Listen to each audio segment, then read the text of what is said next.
Okay, class. Today we will wrap up the Aeschylus Oresteia cycle by talking about some of the things we missed in the Agamemnon and then wrapping up through a discussion of the Eumenides.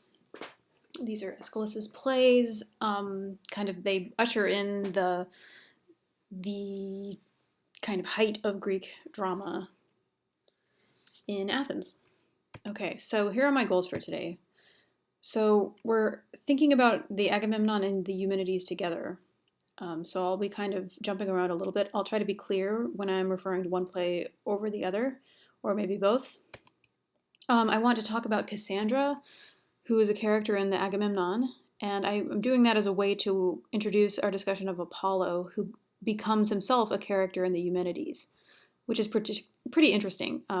This is the first time we've seen and the embodiment of a god, you know, uh, in a work of literature. I mean, they've been characters before, but this would be a visual being on the stage. It's pretty interesting. We'll also discuss the origin of the conflict, which is that the house of Atreus has been cursed. The house of Atreus is the father of Agamemnon and his brother Menelaus. So we saw the word Atreides sometimes in the Iliad. The Atreides are the sons of Atreus. So they have this very famous father who is famously cursed. We'll talk about justice in both plays. These plays ask us very complicated questions about justice. What type of justice is legitimate? What type of justice is illegitimate? Whose version of justice is legitimate over someone else's? To break this down, in the Agamemnon, there's different claims on justice. Clytemnestra believes that she is acting justly, so does Aegisthus. The choruses in both plays are interesting in terms of justice, so we'll discuss that a little bit. And then in the Eumenides, literally, there is a trial, a legal trial, where the Furies' justice is on trial against Apollo's and Orestes' version of justice. And then Athena kind of makes an appearance too. She sort of weighs in on the conflict between the Furies and Apollo. Okay, so let's get started. Okay, first let's talk about Cassandra. I didn't discuss her much at all in the last lecture. She's a character in Agamemnon, however, so I want to talk about her now. Who is Cassandra? One way of viewing her is as a war prize from Troy. This is how her stage directions appear in the Agamemnon play. Cassandra dressed in the sacred regalia, the fillets, robes, and scepter of Apollo. And here she's sort of dressed as a temple priestess as well. She's a priestess of Apollo, the god. Here's how she's introduced through Agamemnon. He arrives at his home in Argos with Cassandra, his war prize from Troy. And he says, "Done is done. Escort the stranger in. Be gentle. Conquer with compassion. Then the gods shine down upon you gently. No one chooses the yoke of slavery, not of one's free will, and she least of all. The gifts of the armies, flower and pride, of all the wealth we won, she follows me from Troy." So this is how Agamemnon introduces Cassandra. This is really interesting language to introduce her.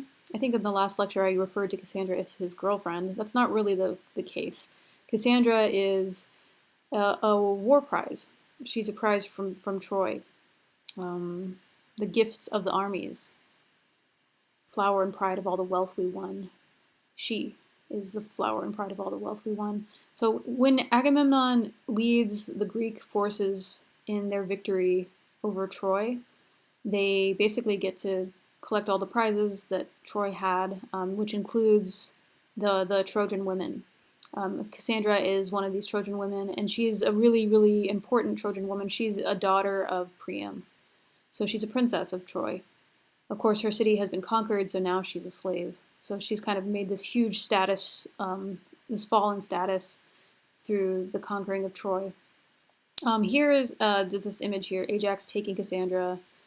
So Ajax is a Greek warrior, and so he's literally takes Cassandra after the fall of Troy. Here she is trying to grab onto a statue representing Apollo, probably, but he's not helping her. She's being enslaved.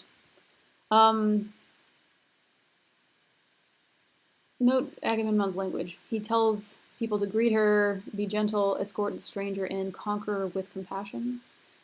This is an interesting verb. He says, conquer her with compassion. He has literally conquered her city, conquered her father's kingdom.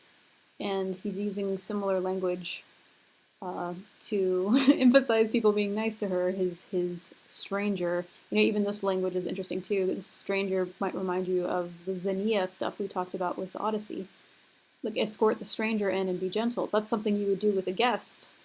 Just be nice to them. And yet, this is a slave. And then he's also kind of holds her will, her consent up for interpretation. She is a slave. No one chooses the yoke of slavery, he says. She least of all. She did not choose to become a slave. She's a princess. And yet she follows me from Troy. This verb implies that she's willingly going with him. I don't think that people choose slavery. He just said that they don't. So it's kind of interesting. He's being very ambiguous and vague and probably manipulative with his language. This woman probably doesn't want to be his girlfriend, and yet here she is. Anyway, okay, Cassandra. She's a very interesting figure for a variety of reasons. She becomes kind of very popular to depict in art. Here she is in this late 19th century, Cassandra in front of the burning city of Troy. So you see this city in the background on fire. There's a horse, Trojan horse. Here she is. You can kind of see from her body language that things are a little bit strange with her. People aren't usually depicted as pulling their own hair when they're in their right mind. And our character Cassandra also seems a little bit potentially insane. Her first line is this one. Aye, Earth, Mother, curse of the earth, Apollo, Apollo. She doesn't say much in the play, but when her first line is just this like vowel scream.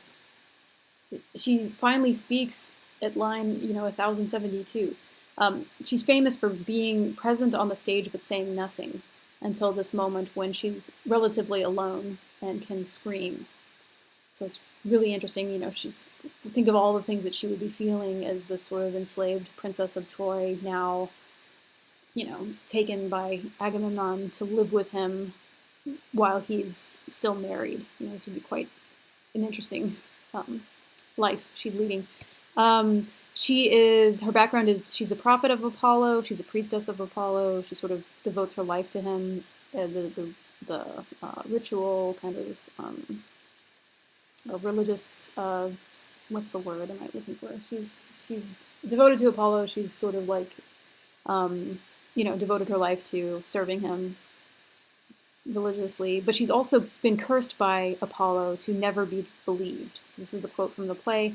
So in the myth of Cassandra, the reason why she's cursed is, there's different versions of the myth, but they center on the issue of rape or consensual sex. So in some versions, she promises Apollo that she'll sleep with him if he gives her foresight into the future, like the ability to see the future. But then when the time comes for them to have sex, she changes her mind, and Apollo gets mad and then curses her with foresight, but the curse is that even though she can see the future, no one will believe her. And then in other versions, it's more of a rape situation where, he's angry. He tries to rape her, and when she refuses, then he curses her. Anyway, interesting, potentially. So we can see this manifest in the play. No one can seem to understand anything she's saying. Even when she sounds kind of crazy.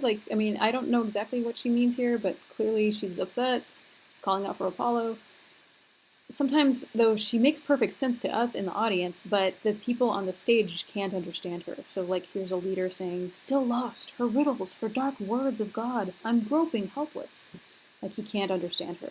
So, is there anything else? She knows Oh yeah, so I'll come to that in a second. So this is a particularly interesting curse. The Greeks are really great at curses.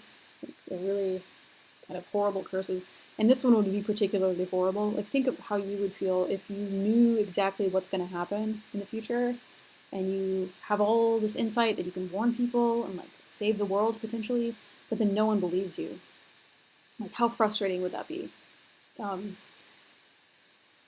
okay, so one thing that's interesting about her too is relative to this play, her ability to see the future is linked very intimately with her knowledge about the past. So there's a way in which the future is the past in this play. I'll say more about that in a second, but here's a quote: "Swear how well I know the ancient crimes that lived within this house." So when we meet Cassandra, she knows something bad is going to happen when she goes into the house of Agamemnon, and she knows something bad in the future is going to happen because she knows about the ancient crimes that live inside that house. Yeah, like history is in a sense kind of repeating itself. And so we'll talk about that in this next, in the slide after this one. But so given all of this, given that she can see the future, you might have this question: why does Cassandra willingly go into the house of Atreus? She knows she's going to die there. So here's is her scene where she willingly goes in. So first she rips off her clothes, her regalia. Remember, she's wearing the clothes of Apollo, her sort of religious garb. She rips all that off and she says, "Down, out, die, die, die, I'm free at last." And then she runs into the house. She decides in some ways to join Agamemnon in death. So even though this man has enslaved her, she sort of has language that implies that she is consensually joining him. "We will die, but not without some honor from the gods. There will come another to avenge us." And then in other times, she seems like she's willingly going into the house because she's resigned to fulfill her fate. She says, "There's no escape, my friends, not now." And so for all these various reasons, she jumps into the house of Atreus knowing that she'll die there. You probably have thoughts going on in your head like, what is her motivation for choosing death? For basically, in some ways, you might see this as committing suicide, or at least consenting to her own murder. She might see it as freedom. She rips off her clothing of Apollo, and she decides to be free at last. Maybe this is a moment for her to finally gain liberation from the curse of Apollo. Like, she rips off the clothes that are associated with Apollo and chooses freedom. Or maybe you interpret this as freedom from slavery. I mean, she was a slave, she is a slave, and then she runs into the house towards death so that she'll be free in death. Maybe she sees it as like, the hope for revenge for what happens to her. Or maybe she's just kind of like depressed and wants to get things over with because there's no escape otherwise. Anyway, this is a very interesting character. So if you were the actor portraying this character, you'd have to decide what your exact motivations would be. And they might be all kind of conflicting and together, like various motivations. But Cassandra's interesting because she brings up this issue of the gods and specifically Apollo. We first meet her, this human representation of Apollo, before in the third play we meet Apollo himself, which is pretty interesting. So here's just a statue of Apollo. Here's a brief introduction to Apollo. He's a god who is associated with the sun. He is not the sun. The sun god is Helios. That's like literally the sun. But Apollo is a god associated with the sun and light. I talked about him last time in relation to Delphi, where a lot of oracles exist. So oracles are like people or things that can see the future. So he's the god of prophecy and seeing the future, healing, archery. He's an archer god. He's the god of music and the arts, particularly poetry. He's the god of sunlight, knowledge, enlightenment might be a word here, herds and flocks. He likes to pretend to be a shepherd, and he likes to protect the young. You might remember him from the Iliad. He's the god who helps out the Trojans, and specifically Hector. He's the guy who brings the plague on the Greeks in Book 1 when they They desecrate the temple of Apollo, and then they steal Chryseis and Briseis. Apollo is called on to bring a plague on the Greeks. So he's always been associated with the Trojans, and so that might be kind of part of his association with Cassandra too. What else about him? We'll talk more about this aspect of him. Usually you see Apollo as like a very, like he's a good role model, like he's like a good god or something like this. But actually he has a lot of interesting connections to rape. So not only did he punish Cassandra because of this sort of like sexual thing, it kind of borders on rape, but he tries to rape other people too, and we'll read about him doing this in Ovid's Metamorphosis. That's the last text we'll read this semester. So Apollo is interesting. Another thing to remember about him is that he is like the second generation of the gods after the Olympian gods. So like Zeus and Hera and Poseidon, those guys are all in the same generation. And then Apollo is like a younger god than Zeus's generation. So he's kind of like in the same generation as Athena and Artemis. Artemis is actually his sister, Apollo's sister. I'll say more about her in the next slide. But anyway, Apollo. So we'll actually get to meet him in this play, and so I'll say more about him as these slides continue. But very interesting god. We'll talk more about him this semester as well. Okay, so in some ways you might see like the sort of Apollo and Artemis thing as like a potential rivalry going on underneath the surface of this play. Artemis is the goddess of the moon. She's a protector of virginity and maternity. She's the one who kept Agamemnon's ship from sailing to Troy until Iphigenia is sacrificed. Okay, so this is sort of referring back to the last lecture, but the sort of central conflict motivating the plot in Agamemnon, the play, is Clytemnestra's desire for revenge against her husband for killing their daughter Iphigenia. We talked about this last time as the memory womb of fury, child avenging fury, which the chorus speaks about. On one hand, the memory womb is probably referring to Clytemnestra. She is a mother who has a womb. She remembers the child from her womb that was killed, and she feels fury, child avenging fury. She wants to avenge the death of her child with her anger, and that's the sort of motivation for killing her husband. However, this child avenging fury has a longer history than this conflict of Iphigenia's murder by her dad. This ancient blood feud, the ancient blood feud, the child avenging fury, what all these kind of moments are referring to is the curse of the house of Atreus. So this is also what Clytemnestra knew. When she knows the future, she knows the past, which is that the house of Atreus is actually cursed. And so I'm going to talk about the curse a little bit. It's all very convoluted. This is, just the genealogy of Orestes. So Orestes is the son of Agamemnon who kills his mother to avenge his father. We get to meet him in the Eumenides. But so here's the sort of like family tree. So Orestes is here, and his sister Iphigenia here. Electra is his other sister. So in the libation bearers, Orestes and Electra join together to kill their mother Clytemnestra because she killed their father, Agamemnon. Okay, but so this seems very messy, right? This is like a really bad family dynamic, obviously here. Like, parent murder is usually frowned upon, in every culture pretty much. It's not a good thing. But their desires to kill don't start with them. They start way, way sooner. So they actually start with this figure Tantalus. So here's a picture depicting Tantalus. He's kind of like a titan.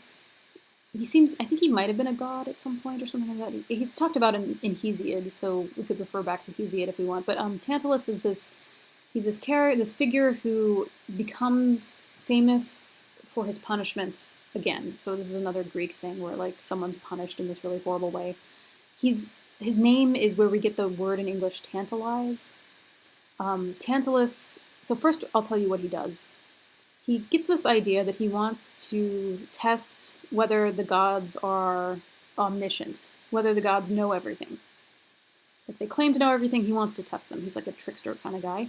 So he decides to kill his son Pelops, which seems interesting. Okay, he kills his son Pelops and like feeds his son to the gods, trying to see if they'll know that they're eating a human. Gods shouldn't be eating humans. They eat like, you know, special god meals, like pomegranate and stuff like that. They shouldn't be eating humans. And all the gods see through the food trick, except for Demeter. She like isn't paying attention. She accidentally takes a bite out of Pelops's shoulder. Anyway, she feels horrible about it. And Zeus is really, really angry at Tantalus for doing this, for trying to trick them, and also for killing his own son. So Zeus punishes Tantalus for this. He puts him in a situation where he's got like fruit nearby him, but every time he reaches to take a bite out of the fruit recedes and he can't eat it. So he can see the things he wants to eat when he's hungry, but he can't ever eat them. He can never be satisfied. And then same with water. So he's in this pool of water, and anytime he wants to drink, he just feels like he can just stoop down and take a drink out of the water, but every time he tries, the water recedes and he cannot drink anything.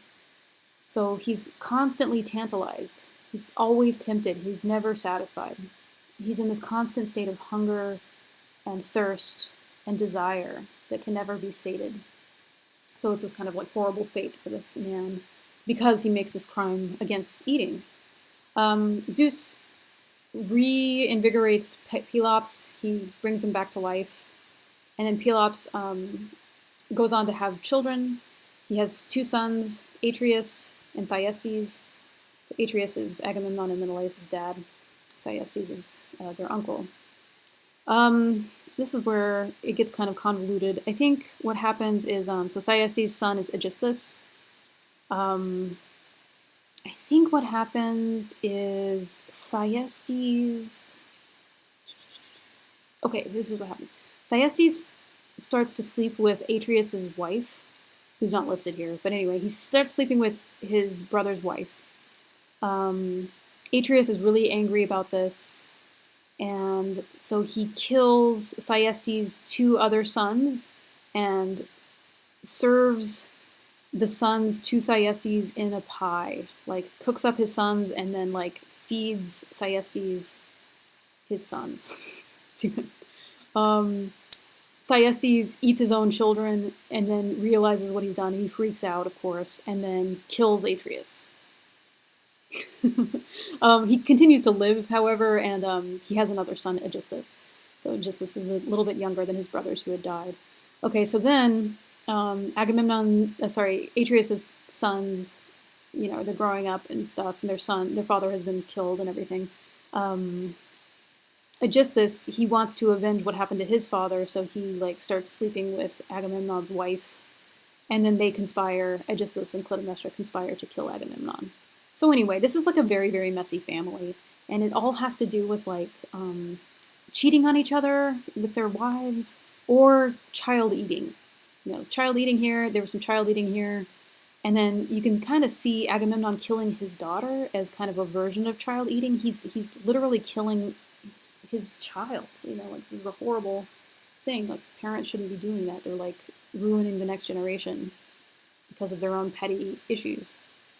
Okay, so that's the ancient blood feud, this curse of the House of Atreus, and it kind of originates in this Tantalus guy, who originally is the guy who tried to eat his kid, or tried to have his kid eaten. Okay, so child eating probably will sound a little bit familiar to you guys since you've read so much Greek myth and Greek texts. So here's just an image of the Thyestean feast, where I believe this is, I think Thyestes is, is this Thyestes? Yeah, no, this is Thyestes. Thyestes is being served his own children, and he doesn't, you know, realize it. There's a bit of a corollary here, and if you've seen Game of Thrones, there's some child eating going on with a pie as well. So, spoiler. So it might sound familiar because it's kind of the same conflict that populated the Theogony by Hesiod, when I believe it's Kronos is eating his children. But here it's humans doing it, which I think kind of changes things a little bit. But you know, you can think about that if you'd like. Maybe a discussion post, like what's the difference between a god eating his child versus a human eating his child? Seems like it might be potentially a little bit different. Okay, but anyway. So, what does this have to do with anything? One of the things that it's kind of interesting to keep in mind is like everyone in the play Agamemnon has a reason to do the vile things that they're doing. So like Clytemnestra, she sees what she's doing in killing her husband as justice.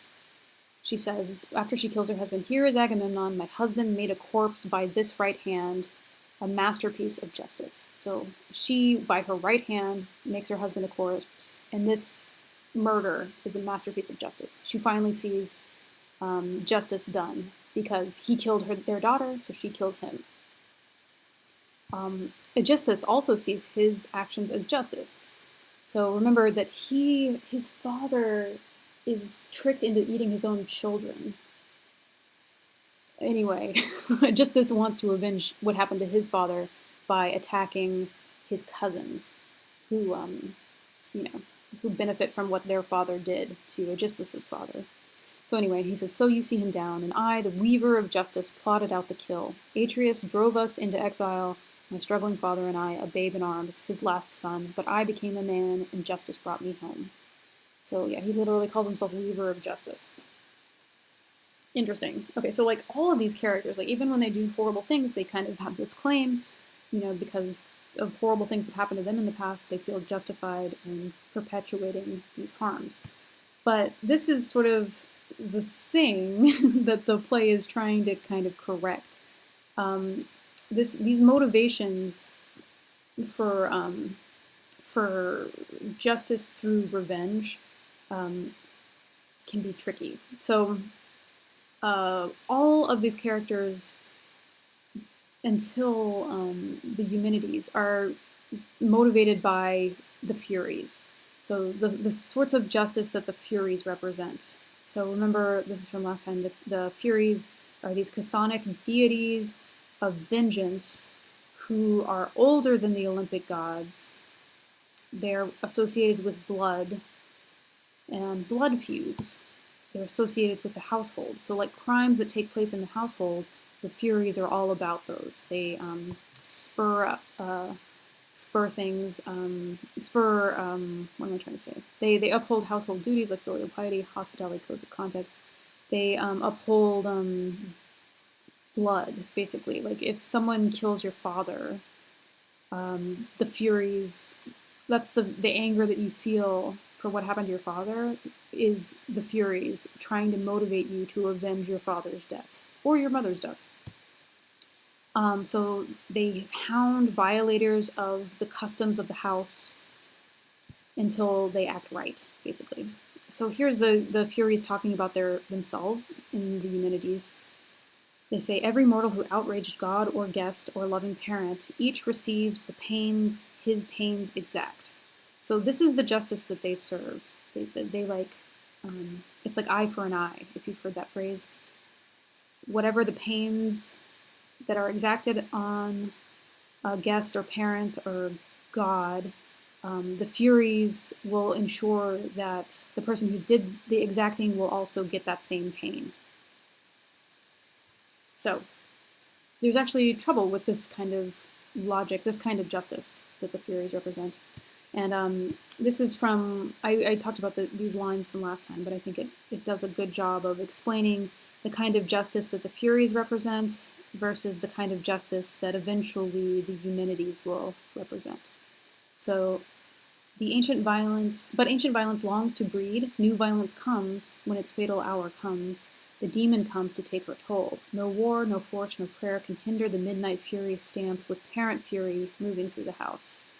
This is cryptic. This is, of course, is always a little bit weird, but they're basically saying that like when fury is the parent, new fury is born.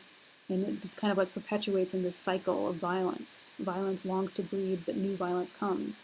So it's like cycles of violence that never end if you're constantly acting on fury instead of some other way of doing justice.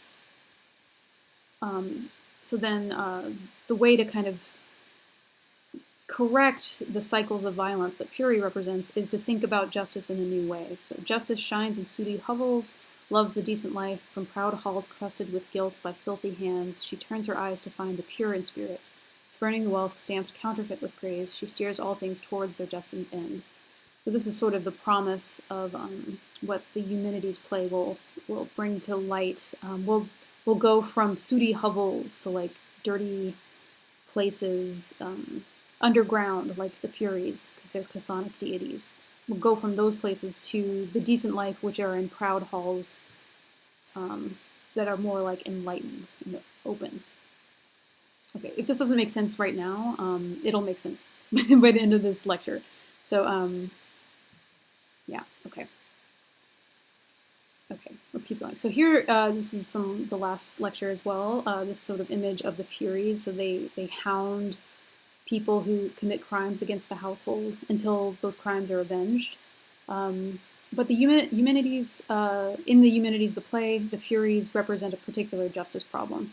So on one hand, they're horrible. Like, these ladies are horrible. Like, they look mean. They seem evil. Apollo speaks of them like this, with utter disdain. They disgust me. Like, he finds them disgusting. Which is pretty harsh. We'll say more about these lines in a second, but the Furies also, even though they're disgusting or horrible, they have a right to the kind of justice that they represent. They speak of it this way: this is our right, spun for us by the fates. This is their job. They're supposed to hound people until they have their crimes avenged. So what do we do with goddesses like this, who like are acting correctly by their right, and yet they may not be appropriate in every situation? This is what the Eumenides is about. One thing that you might notice here, Apollo thinks that they're disgusting. Part of Apollo's disdain for them might come from the fact that he's a much younger god than they are. They represent a much older way of living life and doing justice. And this sort of like generational conflict is a part of these plays. So this is the core, well, here's a college adaptation of Agamemnon. These guys are college students, they look very young, but they're trying to appear old. So the chorus in the Agamemnon is made up of old men of Athens. So like, you remember how I said that the chorus is composed of citizens from Athens? They can be more specific than that. So Aeschylus makes his chorus in Agamemnon composed of old men. And so like, these are the old men here. You know, they're dressed kind of like old-timey. These are the old men of Athens who would, the people are the old men of Athens who are portraying these characters, but the characters are the old men of Argos. So the old men of Argos would be the men of the city that were too old to go to Troy. So they're still men, so they expect to be in charge and everything, but they're not of Agamemnon's generation. They're older, and so that's kind of why the chorus and the Agamemnon are always they're always scared of how things are going. They're really worried about everything. They're just like, they're very worried, like they're old men, kind of seeing things go out of control. You see a woman kill her husband. You know, this is horrible for them. Yeah. And the sort of like intergenerational conflict comes to the fore in the Eumenides, specifically through the conflict between the older gods and the younger gods. So the chorus in the Eumenides are made up of the Furies themselves. So here's one adaptation of this adaptation of the Eumenides in London, very stylized. These Furies are like kind of super scary to me. But the chorus is, so again, these would be made up of citizens of Athens who are portraying the characters, but the characters that they're portraying are the Furies, which is pretty cool because it kind of suggests that like the audience can identify with the Furies too. Like, the Furies really do have a legitimate claim and everything. But so anyway, here's the Furies. They're our chorus. And so the chorus in the Eumenides, the Furies, they address the younger gods in this way. You younger gods, you have ridden down the ancient laws, wrenched them from my grasp, and I, robbed of my birthright, suffering, great with wrath, I loose my poison over the soil, i.e., my poison to match my grief comes pouring out my heart, cursing the land to burn it sterile, and now, rising up from its roots, the cancer blasting leaf and child, now for justice, justice, across the face of the earth, the bloody tide comes hurling, all mankind destroyed. Moaning, only moaning, what will I do? The mockery of it, oh, unbearable, mortified by Athens. We, the daughters of night, our power stripped, cast down. So the chorus is always a little bit cryptic, but this chorus, these lines in this quoted section here is interesting because it comes up twice, kind of basically verbatim. It's completely copied. But note that they are emphasizing the age difference between them, the Furies, these old gods, and the younger gods, namely Apollo and Athena. They feel like they're robbed of their birthright. And the younger gods are like making a mockery of their lives. They feel as though they've been mortified by Athens. So what they mean here is mortified by like Athena and what she represents, mortified by Apollo and what he represents. And they feel like their power has been stripped by these younger gods. Okay, so Furies. Here's sort of an articulation of a scene that pits the Furies against the younger gods, and specifically through Apollo. In a previous slide, I suggested in Agamemnon, there's different versions of justice. Like Clytemnestra thinks she's acting justly, Aegisthus thinks he's acting justly. Agamemnon thought he was acting justly too when he killed their daughter. In the Eumenides, basically the two viewpoints are Apollo, who is on the side of Orestes, who killed his mother, and the other side is the Furies. So here the fight kind of comes to the fore with the Furies against Apollo. Okay, so I'll try to do different voices. I'll do like my manly voice as Apollo, so forgive me, this is not, I'm not an actor, but I'll try. Okay, so the leader of the Furies is speaking to Apollo, so Lord Apollo, now it is your turn to listen. You are no mere accomplice in this crime. You did it all, and all the guilt is yours. No? How? Enlarge on that, and only that. You commanded the guest to kill his mother. Commanded him to avenge his father. What of it? And then you dared embrace him, fresh from bloodshed. Yes, I ordered him on to my house for purging. And we sped him on, and you revile us? Indeed, you are not fit to approach this house. And yet we have our mission and our authority, you. Sound out your splendid power. Matricides, we drive them from their houses. And what of the wife who strikes her husband down? That murder would not destroy one's flesh and blood. Why, you disgrace, obliterate the bonds of Zeus and Hera, queen of brides?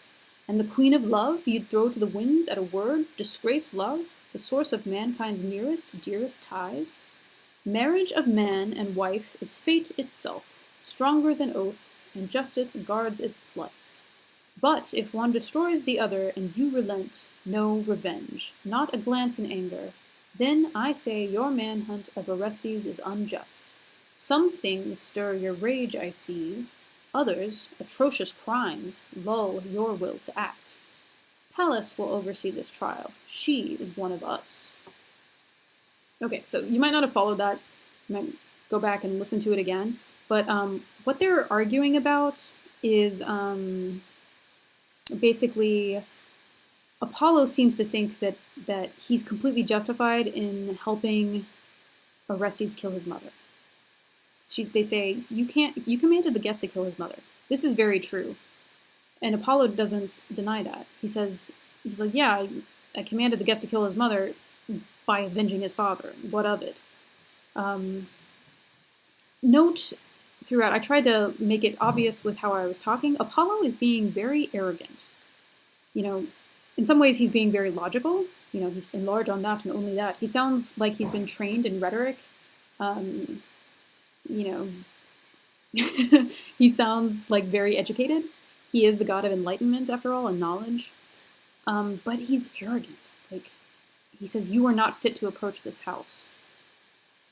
When the Furies actually do have a legitimate claim. This guy killed his mother. This is not a good thing. But Apollo is talking down to them.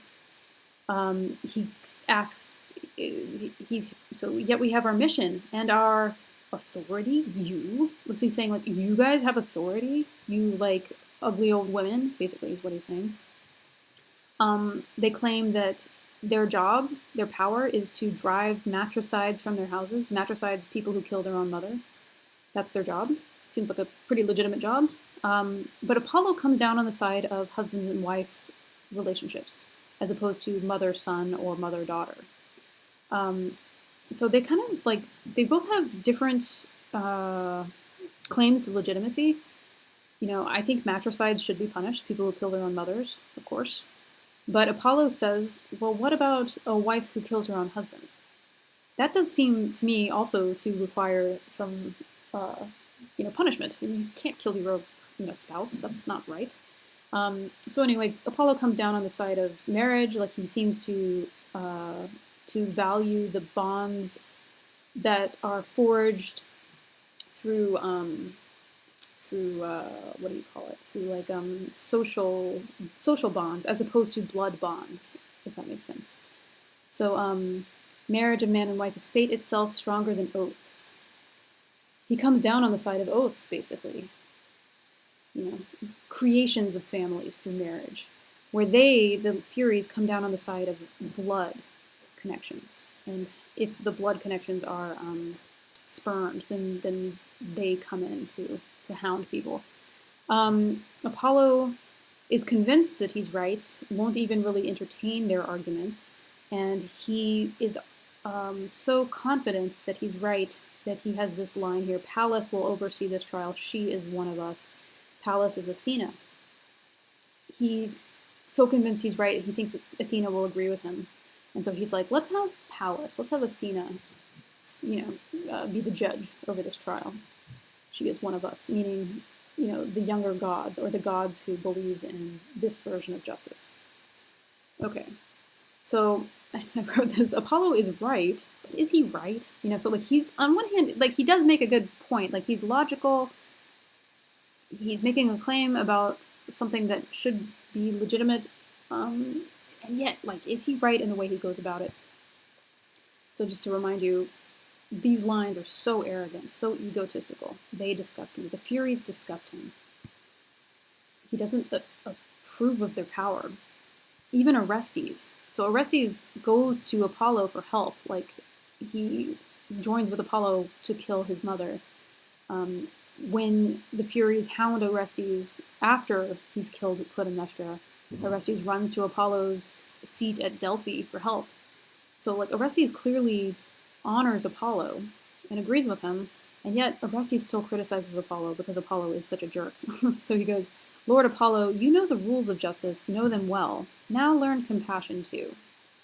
So this seems to kind of hit the nail on the head that Apollo understands rules, he understands logic, but is he a very empathetic or compassionate person? Maybe not.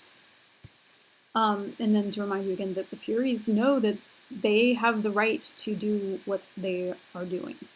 This is our right, spun for us by the fates. So, this is our conflict.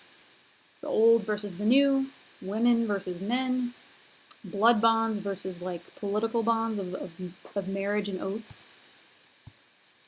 So to kind of take a step back and kind of really articulate all this, you might be thinking that the play seems to be suggesting that it's okay that Agamemnon killed his daughter.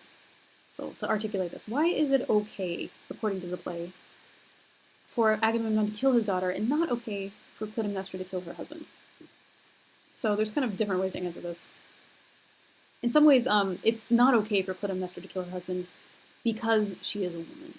You know, we can't really overstate that as an issue in the ancient world. You know, people say it in various forms throughout the plays. Cassandra says it here. What outrage! The woman kills the man? You know. So the outrage itself is that a female has killed a man. You know, maybe the outrage is that a wife kills her husband. So in some ways, the outrage is that Clytemnestra has gone against nature in killing a man. So you may or may not agree with that, but the play certainly thinks that that is true, that it's an outrage for Clytemnestra to kill her husband. And then there's this other argument about Troy. Like maybe Agamemnon killing his daughter is more tolerated because of what it meant to kill his daughter relative to Troy. So you could say this: Agamemnon sacrifices his daughter for a greater purpose, that is, to sail to Troy to win the war, while Clytemnestra kills Agamemnon for revenge. You might not agree with this. I think it is also a greater purpose to avenge someone's child who's been murdered. Yeah. But anyway, the play does seem to kind of suggest this a little bit, that like Agamemnon's crime is less bad because he does it for some like greater good. And then you might have this other question: why is it okay for Apollo and Orestes to kill Clytemnestra? So that's sort of the problem of the second and third play in the sequence. And what's interesting here is actually, even though it might seem that these plays are advocating for the murder of Clytemnestra by her son and Apollo, that's not really the case. We must understand that it's not okay. Orestes shouldn't have killed his mother. He shouldn't have been put in a position where he had to kill his mother. It's not cool. Like, this is not legitimate. It should not have happened. However, what is staged in this play is that the matricide, the crime of Orestes killing his mother, is eventually absolved through a legal trial. So this is kind of like the magic of Aeschylus's plays, is that he takes us from, in the Agamemnon, blood feuds that spur more blood feuds. He takes us from there to the Eumenides, which is sort of a justification for a legal trial by jury, where we go out from the blood feuds and the family, the home of conflict, to the light, which would be like a court of law. Okay, so note that Athena in the court of law does not actually adjudicate. She's not the judge. She oversees the trial, and she votes in the jury, but she's not really the judge. So anyway, I'll say more about these specifics in a second, but you might return to the slide at the end to help kind of guide your understanding. Okay, so this is how the Eumenides ends. We start off in the Eumenides at Apollo's like domain, the oracle at Delphi.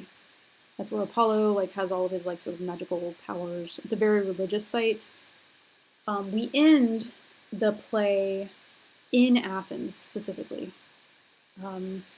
We end it on the Acropolis, the sort of place at the top of the hill where all the political buildings of Athens reside. The theater is there as well. So this is back at Apollo's domain, which is in Delphi. Athena says, you would turn over the responsibility to me to reach the final verdict. So Apollo wanted Athena to preside over the trial. The Furies agree. So she's like, she turns to the Furies to say these lines. You would turn over responsibility to me to reach the final verdict. The leader of the Furies says, certainly, we respect you. You show us respect. So the Furies and Apollo agree that Athena can be respected. So they go to Athens. They go specifically to this place. So what's interesting is, these lines here take place in the Temple of Athena. So on the Acropolis, there is a religious building, specifically the Temple of Athena, but the trial itself takes place in a location on the Acropolis that is not religious. It is this place. It's called the Areopagus. The Areopagus is this like weird rock thing. There used to be like a structure here. So here's the stage directions. The scene has shifted to the Areopagus, the tribunal on the crag of Ares. So here's the crag of Ares. It was like a tribunal, I guess. Athena enters in procession with a herald and 10 citizens she has chosen to be judges. So this is basically the court of law on the Acropolis. And so I think it's significant that we turn from scenes of religion, religious devotion, to a scene of specifically political action, legal action. So even though Athena is a goddess and she's there, she's only there to like participate. She's not there to be the goddess, you know? We're like secular now. Okay, so here's the trial. So it's the Furies on one side and Apollo and Orestes on the other. It's mostly Apollo. Apollo's kind of like the lawyer, and his client is Orestes, and the Furies are kind of like lawyers on their side. Okay, so the leader of the Furies says, so this is, they're arguing their case. They're both making good points. Here's one thing that the Furies say. So you'd force this man's acquittal? Behold, justice. You know, what she's saying is like, if you acquit Orestes, to acquit someone is to make them, to not punish them for the crime. Like, they're not guilty. So they're like, you'd force this man's acquittal? You force this Orestes to not do any punishment? And they're like, if that's what you want, then behold, justice. Like, they're being sarcastic here. And then they exhibit Apollo and Orestes. So the leader points to Apollo and Orestes and says this, can a son spill his mother's blood on the ground, then settle into his father's halls in Argos? Where are the public altars he can use? Can the kinsman holy water touch his hands? So these are great questions. Would you really want a murderer to ascend to the throne in Argos? I don't think so. Like a man who killed his mother? Should he rule as the king of Argos? You know? No. Like if you acquit him though, if you acquit Orestes, then you're going to put a murderer on the throne. That's not a good thing. So that's their kind of point. Apollo has this very interesting argument that I want to talk about in detail. So here's what the Furies have to say. He's still being very arrogant here. And this is his argument in favor of Orestes being acquitted. Here is the truth, I tell you. See how right I am. The woman you call the mother of the child is not the parent, just a nurse to the seed, the new sown seed that grows and swells inside her. The man is the source of life, the one who mounts. She, like a stranger for a stranger, keeps the shoot alive, unless God hurts the roots. I give you proof of all I say is true. The father can father forth without a mother. Here she stands, our living witness, look! Exhibiting Athena. Child sprung full-blown from Olympian Zeus, never bred in the darkness of the womb, but such a stock no goddess could conceive. And I, Pallas, with all my strong techniques, will rear your host in battlements to glory. So I dispatched this suppliant to your hearth, that he might be trusted friend forever, that you might win a new ally, dear goddess. He and his generations, arm in arm with yours, your bonds stand firm for all posterity. Athena interrupts him here and says, now, haven't we heard enough? So this is very interesting lines. Basically, Apollo is arguing that women don't really matter. The woman you call the mother of the child is not the parent. She's only nursing the seed of the man. The man is the source of life, the one who mounts. So the guy who, the top, basically. So she, like a stranger for stranger. Okay, so yeah. So and then he uses Athena to make his point. So remember back from Hesiod, Athena comes fully formed from Olympian Zeus's head. She was conceived without the benefit of a woman, I guess. It's like she doesn't come from the womb of a mother. So anyway, he uses Athena kind of to make his point. And but one thing that you should note here is he's so convinced that he's right, but as he keeps on talking, Athena cuts him off. Have we heard enough? Like, she wants him to stop talking. All right. Okay, so here's sort of like end result. Ultimately, Apollo's side does win. But how Athena manages it is kind of interesting. So here she goes. Athena, this is how she closes the trial, basically. Okay, she's speaking to everyone here. The Furies as well. She's speaking to the Furies, to Apollo, to the judges that she's assembled to be the jury for this trial. She says, "And now if you would hear my law, you men of Greece, you who will judge the first trial of bloodshed, now and forevermore for Aegeus' people, this will be the court where judges reign." So this is their first trial in Greece, in Athens. This is the first one, so they have to do a good job. "Neither anarchy nor tyranny, my people. Worship the mean, I urge you.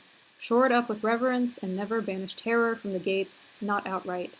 Where is the righteous man who knows no fear? The stronger your fear, your reverence for the just, the stronger your country's wall and city's safety, untouched by lust for spoil, this court of law, majestic, swift to fury, rising above you as you sleep, our night watch, always wakeful, guardian of our land. I found it here and now.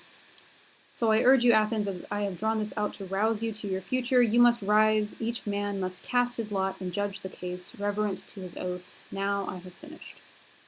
Okay, so she makes this very rousing speech. Sometimes this is excerpted because it is a very rousing celebration of the court of law as opposed to some other systems of justice. The court of law to her is something that's aligned with the mean. So this is like from math class. The mean is like, the mean is the average. So like, you know, worship the mean, so worship the middle ground, you know. And then she makes this very interesting argument about like in favor of fear. The stronger your fear, the stronger your reverence for the just. So she founds the, where did you say I found this? This will be the court where judges reign. She founds this court of law as a way for the citizens to be protected more, like better, basically. All this stuff about our night watch always wakeful, as we rise above you as you sleep. So the court of law will be always wakeful as a guardian of our land, and she founds it here and now. This is linking back to the beginning of the Agamemnon, where the night watchman is so sleepy and barely able to stay awake as he's watching. So now it's not only like, instead of having a human in charge of justice, like these blood feuds we're doing, now we have a court of law, which by its nature as an institution beyond individual people, it can be ever wakeful and more just that way, and kind of scarier too, to be honest. Yeah. So hopefully this is making sense to you. And so she when Athena says these lines, "I urge you, Athens, I have drawn this out to rouse you to your future. You must rise, each man must cast his lot, judge this case." So when she says this, she's not only speaking to the characters on the stage who are portraying the jury, she's saying this to all of the people in the audience who are the citizens of Athens. Because these men in the audience would also be the members of the jury who would, you know, serve on jury duty and stuff like that. So this is kind of like a moment that like the play is speaking to the reality of being an Athenian citizen. Hooray! So lawyers love this speech, you know, probably, obviously. Okay, so here's our final judgment. "My work is here to render the final judgment. Orestes," raising her arm, her hand clenched as if holding a ballot stone. Okay, so she says, "Orestes, I will cast my lot for you. No mother gave me birth. I honor the male in all things but marriage. Yes, with all my heart, I am my father's child. I cannot set the store by the woman's death. She killed her husband, guardian of their house. Even if the vote is equal, Orestes wins. Shake the lots from the urns quickly, you of the jury charged to make the count. The man goes free, cleared of the charge of blood, the lots are equal." So what happens here is all the jury votes on whose side, who wins the trial. Like, will the Furies win, or will Orestes and Apollo win? before they count the lots, that is, by lot we mean like something like a ballot or a vote. So before they count the votes, Athena decides to weigh in. She'll vote too, and she votes for Orestes because, because of the reasons that Apollo was saying, but she's just nicer about it. She honors the male. She is her father's child. She cannot set more store by the woman's death. She killed her husband, guardian of the house. So what she's saying here is like, I cannot say that Clytemnestra's death means more than Agamemnon's death. What she's saying by that is she's saying that Agamemnon's death means more than Clytemnestra's death. He was guardian of the house, and she killed him. Athena chooses men over women in this case. That's one way of saying it, or she chooses patricide as a worse crime than matricide. Killing the father is worse than killing the mother. That's what she says. But it is also interesting that, like, they come down to a vote, and the lots are equal. The 10 members of the jury were evenly split. 5 voted for the Furies, and 5 voted for Apollo. And Athena breaks the tie. So it's kind of this, like, a bit of a trick in some ways. Like, it's a way for Aeschylus to demonstrate that both sides have a legitimate case, and they would be equal, but we Athenians honor the guardian of the house over the woman, basically. Okay, so anyway, voting. We're kind of like making an argument for voting, but also sort of an argument for men over women in a way. Okay, so you might be asking yourself, well, what about the Furies? They were probably pretty upset that they would lose this case when it was so close. Athena addresses the Furies. The Furies, they're like, what are you going to do for us, Athena? Whatever. And then this is how she talks to them. No, I will never tire of telling you your gifts, so that you, the older gods, can never say that I, a young god, and the mortals of my city drove you outcast, outlawed from the land. But if you have any reverence for persuasion, the majesty of persuasion, the spell of my voice that would appease your fury, oh, please stay. If you would refuse to stay, it would be wrong, unjust to afflict the city with wrath, hatred, populations routed. Look, it is all yours, a royal share of our land, justly entitled, glorified forever. So she's very kind to the Furies. She tells them that they're so gifted, and she invites them, if they'll be persuaded, to stay in their city. She'll give them a royal share of the land of Athens that they'll be entitled to and glorified forever there. Go back and forth between them. Queen Athena, where is the home you say is mine to hold? Where all the pain and anguish end, accept it. And if I do, what honor waits for me? No house can thrive without you. You would do that? Grant me that much power? Whoever reveres us, we will raise the fortunes of their lives. And you will pledge me that for all time to come? Yes. I must never promise things I cannot do. Your magic is working. I can feel the hate, the fury slip away. Okay, so what's going on here? Like, the Furies are becoming less furious. Their fury is slipping away. They're becoming nicer.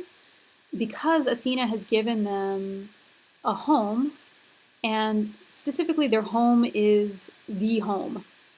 So kind of how this is interpreted is that the Furies become the guardians of only the home.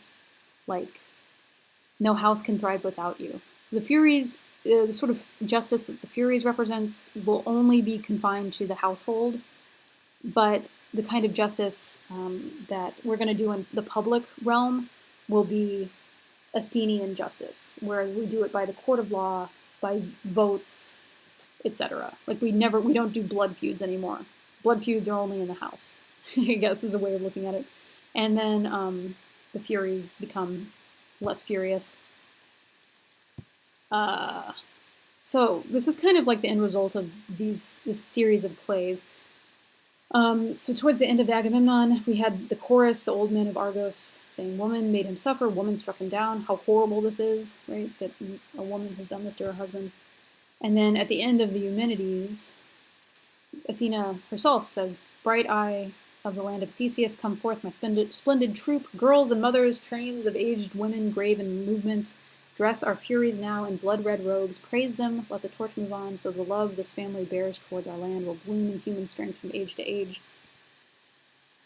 She calls the women of the city to come forward and dance, the girls and mothers, and then the women of the city end this play by saying, you great good Furies, bless the land with kindly hearts, you awesome spirits, come, exult in the blazing torch, exultant in our fires, journey on, cry in triumph, carry on the dancing on and on.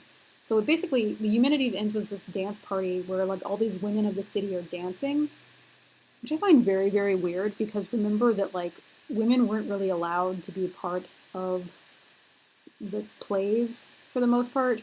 So I'm not really sure, are these like men dressed up as women who are dancing? It's quite strange. But just like note the sort of like ideological push here that like all the women characters at the end of this play are very, very happy. Like they're happy to be involved. Athena's happy, the Furies are now happy. And in fact, the Furies themselves are also the Eumenides. Yeah, okay, so like I'll get to that in just a second. So why, so here's some sort of like wrapping up questions.